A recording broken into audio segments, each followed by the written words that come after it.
Jak Allah. Wahai hamba-hamba Kaula, kullukum dhallun illa man hadaituhu. Setiap-tiap araranjeun eta kaayaan sasar, kaayaan sesat, kecuali jalma anu dibere pituduh ku Kaula, jalma-jalma anu ditungtun ku Kaula.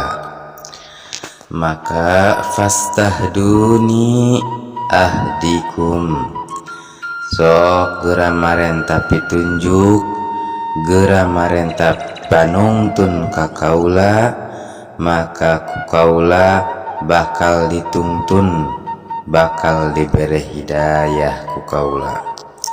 Ranjeun kabeh, urang kabeh bakal sasar, bakal sesat lamun lain ku Allah anu nungtun, lamun ku Allah teu dibere petunjuk bakal sasar, bakal sesat.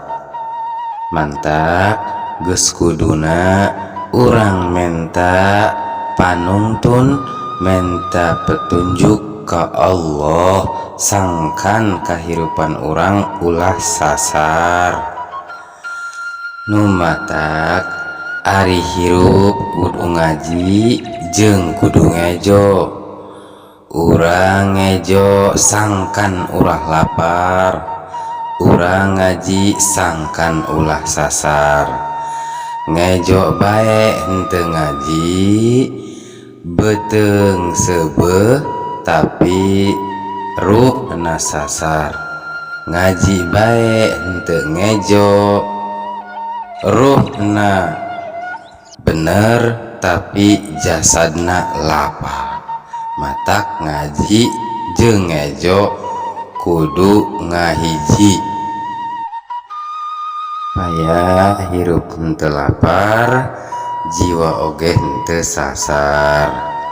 Ketika urang aya dina jalan anu lurus, jalan anu alus, anu mulus, henteu lain eta teh iwalti pitunjuk panuduh ti Gusti Allah Subhanahu wa ta'ala.